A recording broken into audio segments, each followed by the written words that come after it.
Washington up the latest on the North Korea crisis. All times EDT 3:50 p.m. President Donald Trump says his critics are only complaining about his tough rhetoric on North Korea because it's me. He says days of grave threats to the communist country's leader, Kim Jong-un, would be welcomed as a great statement if somebody else uttered them.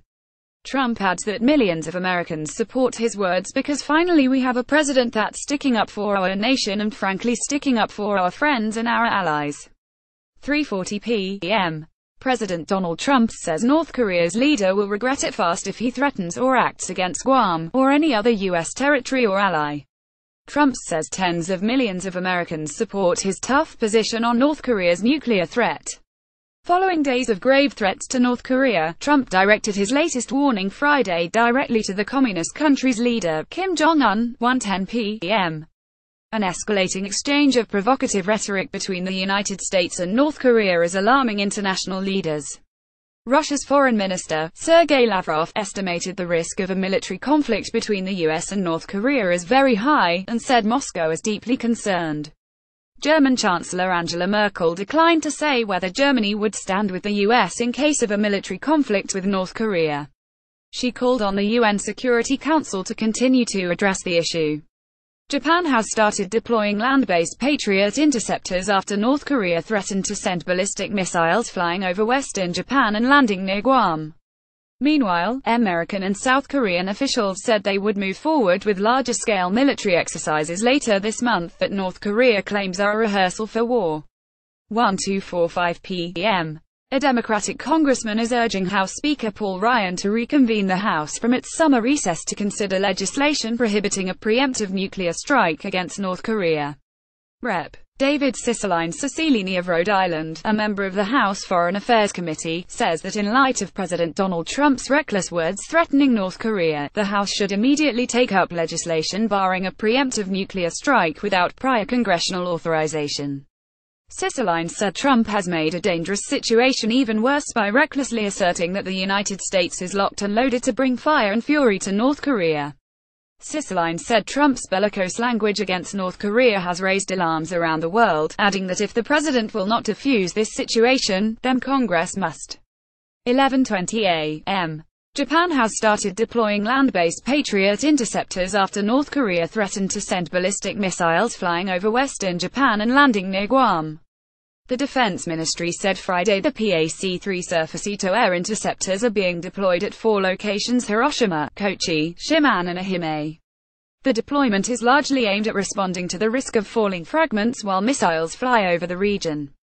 The 4 PAC-3 systems are brought from eastern Japan, as its missile defense is largely centered around Tokyo. They are expected to arrive in the designated sites early Saturday. The ministry did not confirm whether Defense Minister Itsunori Onodera has already issued an order to shoot down incoming missiles. 9:35 a.m. Russia's foreign minister says the risk of a military conflict between the US and North Korea is very high. Sergei Lavrov said Friday that Russia is strongly worried about escalating rhetoric coming from Pyongyang and Washington. He added that when it comes close to fight, the one who is stronger and wiser should be the first to step back from the brink.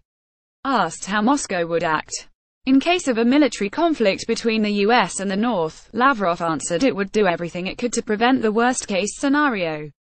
Lavrov said Russia doesn't accept the North's nuclear weapons bid and pointed at a proposal by China and Russia under which Pyongyang would freeze its nuclear and missile tests while the US and South Korea would halt their military drills. 9:15 a.m. Despite tensions and talk of war, life on the streets of the North Korean capital Pyongyang remains calm.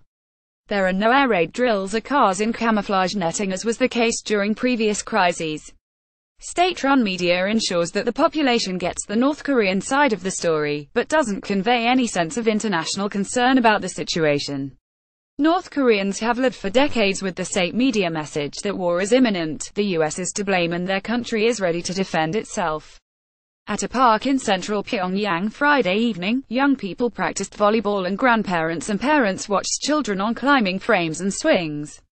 9 a.m. German Chancellor Angela Merkel says she doesn't see a military solution to rising tensions between the United States and North Korea and called for a de-escalation of the rhetoric.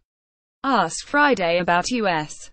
President Donald Trump's latest statements, Merkel declined to say whether Germany would stand with the US in case of a military conflict with North Korea. She said, "I don't see a military solution and I don't think it's called for." Merkel called on the UN Security Council to continue to address the issue. She says Germany would work to find diplomatic solutions with the countries involved, the US and China in particular, but also South Korea. She added, "I think escalating the rhetoric is the wrong answer." Earlier this week, Trump said the US would slam the North with fire and fury like the world has never seen if it provoked America again. 8 a.m. President Donald Trump is warning of military action should North Korea act unwisely. Trump tweeted, "Military solutions are now fully in place, locked and loaded, should North Korea act unwisely. Hopefully Kim Jong-un will find another path." North Korea has announced a detailed plan to launch a salvo of ballistic missiles toward the U.S. Pacific territory of Guam, a major military hub and home to U.S. bombers. If carried out, it would be its most provocative missile launch to date. Trump said this week the U.S. would unleash fire and fury on North Korea if it continued to threaten the U.S.